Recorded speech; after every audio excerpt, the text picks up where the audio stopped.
Film शुरू होती है लस्माना नाम की एक आदमी को दिखाने से, जो एक दिन अपने घर में एक प्रीस्टेस को बुलाता है। प्रीस्टेस लस्माना के साथ घर की बेसमेंट में गई और वहाँ काला जादू करने लगती है, जिसके लिए उसने बकरी का कटा हुआ सर अपने सामने रख दिया। ये सब लस्माना के कहने पर ही किया जा रहा था, क्योंकि वो अमीर होना चाहता था। प्रीस्टेस उससे कहती है कि जो मैंने तुमसे मंगवाया था वो लाकर दो मुझे। तब लस्माना अपने बैग में से एक औरत की बाल और कुछ पैसे निकाल कर उसे दे देता है, तो वो उन बालों को कागज में लपेट कर खुद खा जाती है, जबकि अपने बाल तोड़कर लस्माना को खिला देती है। फिर वो लस्माना के सामने पैसों को जलाकर उसके हाथ पर चाकू से कट लगा देती है, जो चीज हालांकि जादू का हिस्सा ही था, लेकिन लस्माना को दर्द होने की वजह से वो प्रीस्टेस को बुरा भला कहने लगता है और दूसरी तरफ अपना मुंह कर लेता है, जबकि उसके पीछे प्रीस्टेस हवा में उड़ने लगती है। अब जब लस्माना मुड़कर उसकी तरफ देखता है तो प्रीस्टेस को ऐसी हालत में देखकर वो दंग रह गया और अब उसे भी प्रीस्टेस की जादुई ताकतों पर यकीन हो गया था। वो उसके सामने घुटनों पर बैठ गया, कहता है कि आज से मैं तुम्हारा गुलाम। उसका ये कहना ही था कि उसके कमरे में पैसों की बारिश होने लगती है। साथ ही लस्माना का ब्रीफ केस भी पैसों से भरने लगता है, जो देखकर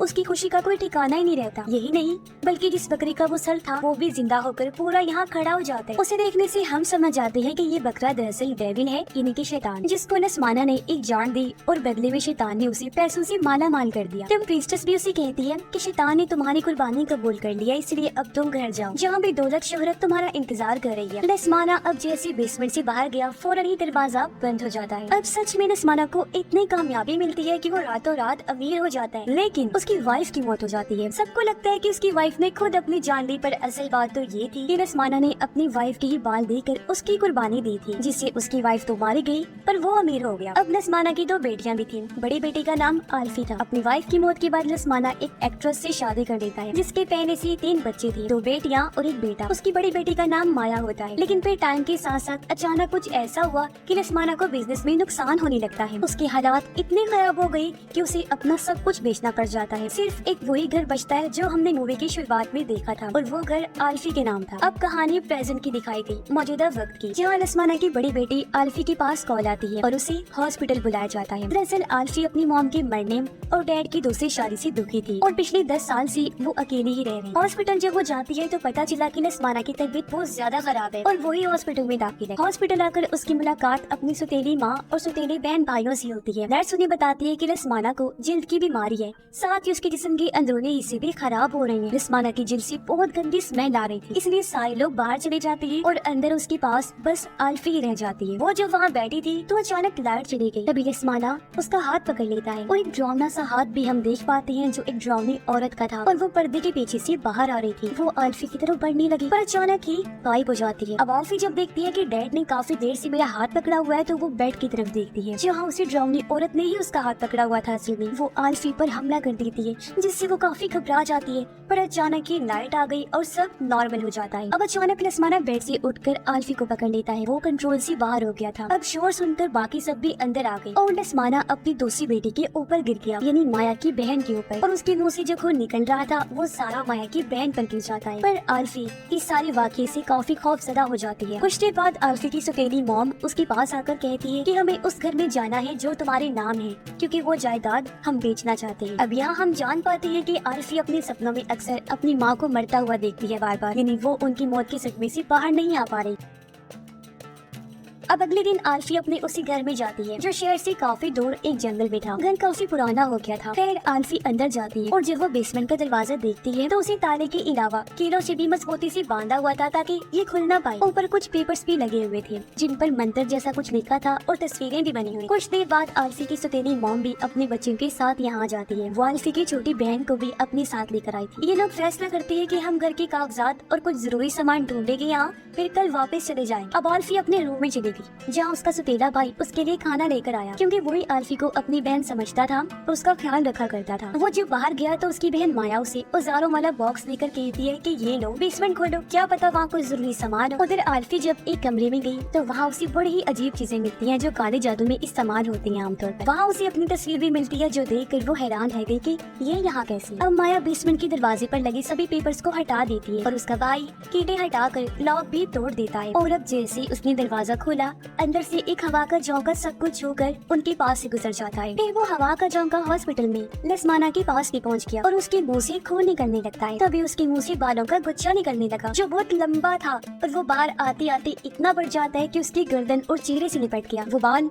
लसमाना का गला घोंट देते हैं और उसकी मौत हो जाती है। बेसमेंट के दरवाजे पर माया की मॉम भी आ गई। उसने जब अंदर जाकर देखा तो कुछ दिखाई नहीं दे रहा था। अब उनकी माँ अपने बेटे को अंदर जाने का कहती है, पर तभी यहाँ आल्फी भी आ गई जो अपने सौतेले भाई को बेसमेंट में जाने से मना करती है और कहती है कि इस घर में कोई गड़बड़ है क्योंकि एक कमरे में मुझे जादू टोने से जुड़ी चीजें मिली। पर उसकी सौतेली माँ उसकी किसी भी बात का यकीन नहीं करती। अचानक आल्फी की बहन को बेसमेंट में कोई दिखाई देता है। वो काफी डर गई, अपनी माँ को बताने की कोशिश करती है लेकिन वो उसे भी डांट देती है। पर अगले ही पल उनकी मॉम को अपने पैरों पर कुछ महसूस हुआ। उसने जब नीचे देखा तो दो हाथों ने उसके पैरों को पकड़ लिया था जो अगले ही पल उसे बेसमेंट में खींचने लगता है। माया और उसका भाई अपनी माँ को पकड़ लेती है। वो उसे बाहर निकालने की कोशिश करने लगी पर वो जो भी चीज थी जो बेसमेंट में थी उसकी माँ को खींचकर अंदर ले जाती है और अब वहाँ अंधेरे में से डरावनी आवाजें आने लगती हैं। सब बच्चे काफी घबरा गए। माया अपनी माँ को आवाज लगाती है जहाँ एकदम से उसकी माँ उछलकर बाहर आई। वो माया पर हमला करके उसे पकड़ लेती है। उसकी माँ की हालत काफी खराब हो गई थी क्योंकि उसे किसी बुरी ताकत ने पोजेस्ड कर लिया था और वो पूरी तरह उसके कंट्रोल में आ गई थी। वो माया की बाजू पर काट लेती है। उसे बचाने के लिए आल्फी उसके सर पर हथौड़े से वार करती है जिससे वो वहीं गिरकर बेहोश। कुछ देर बाद माया की मॉम को फिर से होश आ गया और वो अपने सर से हथौड़ा निकालती है लेकिन वो अभी भी पोजेस्ड थी। वो अजीब तरह से दरवाजे के ऊपर चढ़ती हुई दीवार पर चढ़ के बैठ गई और डरावनी आवाज में कहती है कि खुशहाली की कीमत जान देकर चुकानी पड़ती है। जिसके बाद वो खिड़की का कांच तोड़कर जंगलों की तरफ भाग जाती है। माया का भाई बेसमेंट का दरवाजा बंद करके आगे भारी सामान रख देता है जबकि आल्फी माया की बाजू की पट्टी करती है। आल्फी की बहन ने अपने हाथ में एक अजीब सी काली डॉल पकड़ी हुई थी। वो आल्फी को बताती है कि ये मुझे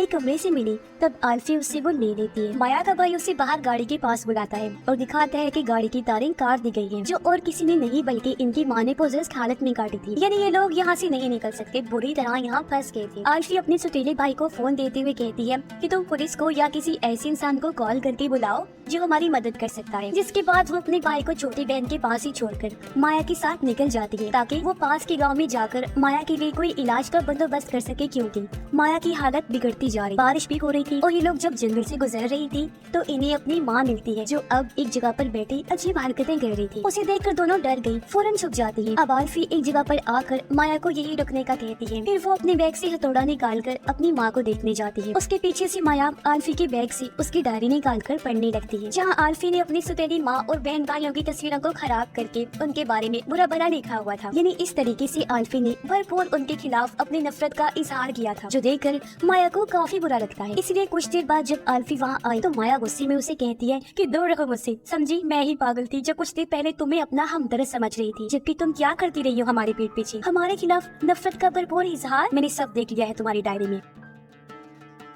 अब आल्फी हालांकि उससे माफी मांगती है, उसे समझाने की कोशिश करने लगी लेकिन माया उसकी सुनने को तैयार ही नहीं थी इसलिए वो अकेले ही वहाँ से चली जाती है। आल्फी उसके पीछे जाकर भी उसे रोकने की कोशिश करती है लेकिन माया जो भाग चुकी थी वो ढूंढने पर भी उसे कहीं नहीं मिलती जिस वजह से आल्फी को काफी बुरा लगता है और मजबूरन उसे माया के बगैर ही घर आना पड़ता है। अब घर में माया का भाई अपनी दूसरी बहन को कॉल करता है जो किसी वजह से इन लोगों के साथ इस घर में नहीं आ पाई। माया का भाई उसे सारी बात बताकर मदद के लिए घर बुलाता है। कुछ देर बाद आल्फी भी घर आ गई। वो अपने भाई को सारी बात बता देती है। उसके भाई को भी दुख हुआ। वो कहता है कि तुम इतनी नफरत करती हो हम सबसे और माया को अकेला ही छोड़ आई। आल्फी कहती है कि सुबह होते ही मैं उसे ढूंढने जाऊंगी। फिर वो अपने भाई को उसी कमरे में लेकर जाती है जहाँ उसने काले जादू वाली चीजें देखी। वहाँ उन्हें एक डायरी मिली जिसके अंदर डरावनी सी औरत की पेंटिंग्स थी। आल्फी कहती है कि इस औरत को मैंने हॉस्पिटल में देखा था और इसने मेरा हाथ पकड़ के मुझे डराया भी था और वहाँ बने कुछ और सिंबल निशान देखकर कहती है कि ये सारे निशान वही हैं जो बेसमेंट के दरवाजे पर लगाए गए उन कागज पर थे। हो सकता है कि ये निशान सिंबल बेसमेंट के अंदर किसी डरावनी चीज को बाहर आने से रोकने के लिए लगाए गए हो। अभी किताब को पढ़ने से इन्हें पता चला कि जितनी भी डरावनी औरतें इन्होंने देखी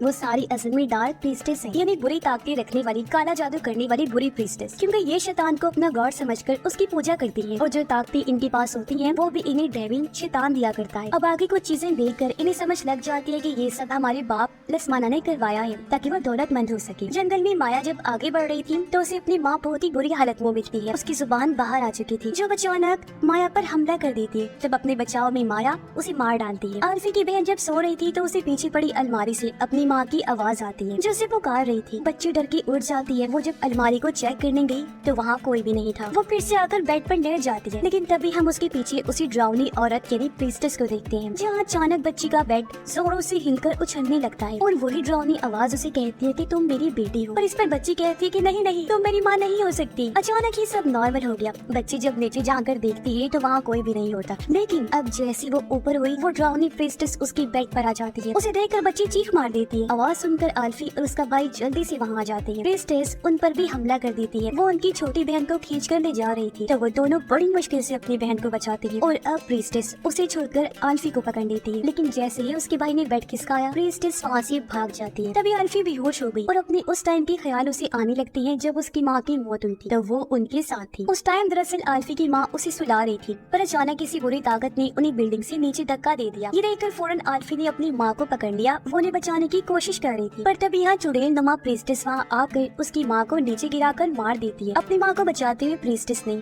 आल्फी की बाजू पर पकड़ लिया था। तब उस चुड़ैल प्रीस्टेस की नाखूनों के निशान आल्फी की बाजू पर लग गई थी जो आज भी थी। अब सुबह हो गई थी और इनकी वो बहन भी यहाँ आ गई थी, पर बीच जंगल में उसकी गाड़ी रुक गई। तभी उसके पास माया आ गई जो भी अजीब हालत में थी। वो अपनी बहन को कहती है कि चलो मेरे साथ, मैं तुम्हें घर तक ले चलती। पर उसकी बहन शीशे से देखती है कि माया ने अपने पीछे हथौड़ी छुपाई हुई है, जो देखकर उसे अजीब तो लगा, लेकिन वो माया से पूछ ही लेती है कि तुमने ये हथौड़ी क्यों पकड़ी हुई है। जो सुनकर तो बस माया को गुस्सा आ गया और वो हथौड़ी से कार का दरवाजा तोड़कर अंदर आ गई और अपनी बहन पर बुरी तरह हथौड़ी से हमला करके उसे मार डालती है, जिससे हम समझ जाते हैं कि माया भी अपने होश में नहीं रही, वो भी पोजेस्ड हो चुकी है।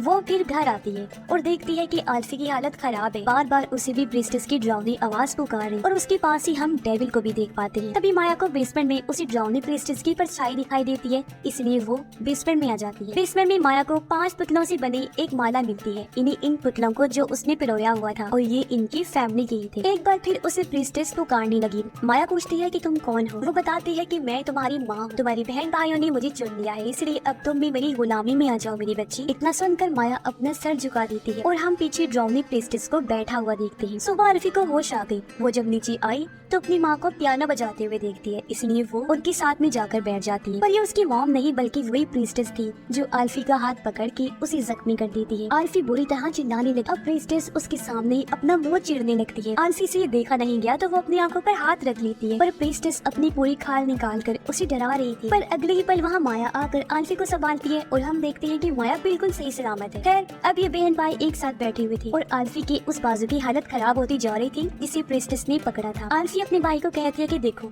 मेरी बाजू का भी यही हाल है और मेरी छोटी बहन का भी। जब से इसने वो कारसी गुड़िया हाथ में पकड़ी है इसका हाथ भी अजीब होता जा रहा है। अब आल्फी अपने भाई को बताती है कि तुम्हें याद है तुम्हारी मॉम यानी मेरी सुतेली माँ ने क्या कहा था कि खुशहाली की कीमत हमेशा जान देकर चुकानी पड़ती है। और जो ड्राउनी प्रीस्टेस हमें बार बार दिखाई दे रही है ना, उसने मेरी माँ को मारा था जब डैड ने पैसों के लिए उनकी कुर्बानी दी थी, और अब वही तुम्हारी माँ के अंदर भी है। वो हमें यहाँ से कभी नहीं निकलने देगी। चलो उठो, हमें अभी के अभी यहाँ से भागना होगा। पर एकदम से माया अजीब तरह से बोलती है कि वो तुम्हें कभी यहाँ से नहीं जाने देगा। माया के भाई को गुस्सा आ गया ये सुनकर। वो माया को पकड़ के कहता है कि कौन कौन नहीं जाने देगा, आखिर तुम किसकी बात कर रही हो। अब माया कोई जवाब तो नहीं देती बल्कि जोर जोर से हंसने लगती है और ऐसा होते ही म्यूजिक अपने आप ही बजने लगा। सामान भी इधर से उधर उड़ने लगता है और घर से बाहर जाने के सभी दरवाजे बंद हो जाते हैं। पर माया फिर से वही बात करती है कि वो तुम्हें यहाँ से जाने नहीं देगा। तभी खिड़की से बाहर वही ड्राउनी प्रीस्टेस आ जाती है। माया का भाई उसे ढूंढने जाता है क्योंकि माया गायब हो गई। ऊपर एक कमरे में आकर वो देखता है कि माया अपना सर दरवाजे पर मारकर रो रही है। उसका भाई कहता है कि क्या कर रही हो तुम, चलो हमें यहाँ से चलना है। और अब वो जैसे ही मुड़ी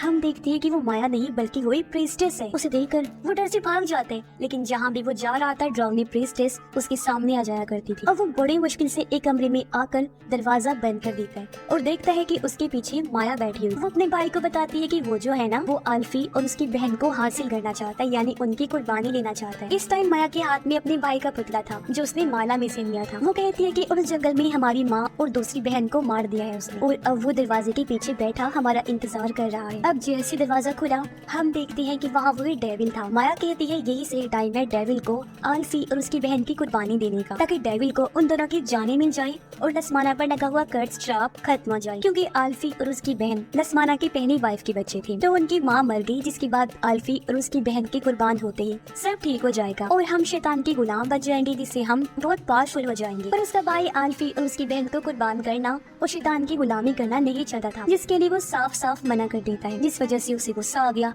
अब माया के हाथ में अपने भाई का पुतला तो था ही, जिसका वो हाथ तोड़ देती है।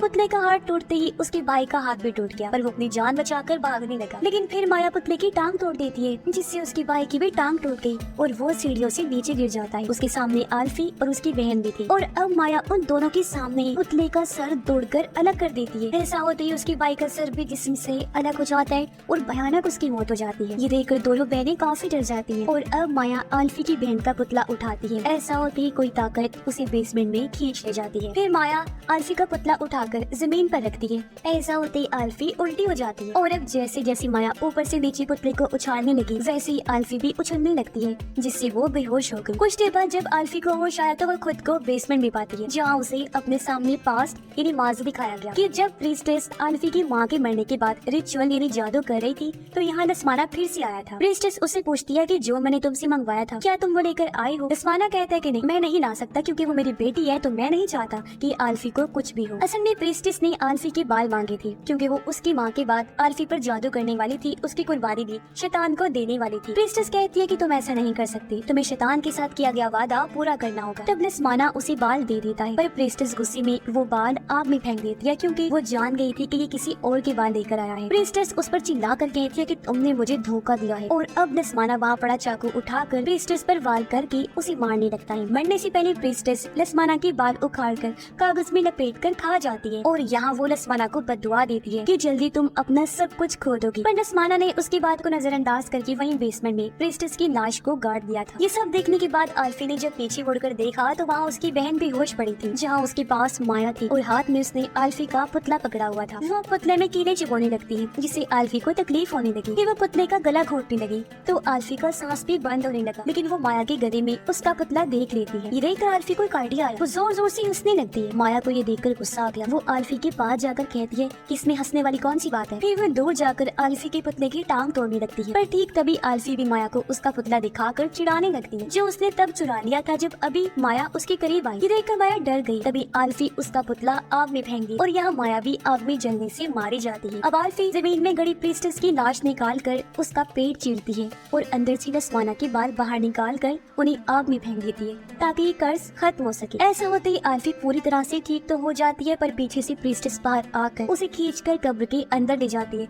जो गड्ढे की तरह थी, जिससे आल्फी बेहोश हो गई। जब उसे होश आई तो वो प्रीस्टेस की लाश के साथ ही लेटी होती है और उसका पूरा जिस्म बालों में लिपटा हुआ था। आल्फी चाकू से बाल काट कर खुद को आजाद तो कर लेती है, लेकिन वो इस गड्ढे से बाहर नहीं निकल पाती। पर तभी एक हाथ अंदर आया जो उसकी मदद के लिए आया था। आल्फी उस हाथ को पकड़कर बाहर आ जाती है, जो और किसी का नहीं बल्कि उसकी बहन का ही था। अब कर्ज पूरी तरह से खत्म हो गया था, इसलिए आल्फी और उसकी बहन को किसी से कोई भी खतरा नहीं था। वो दोनों सही सलामत थे और इस घर को छोड़कर वापस चली जाती है और ये फिल्म भी इधर ही खत्म हो जाती है।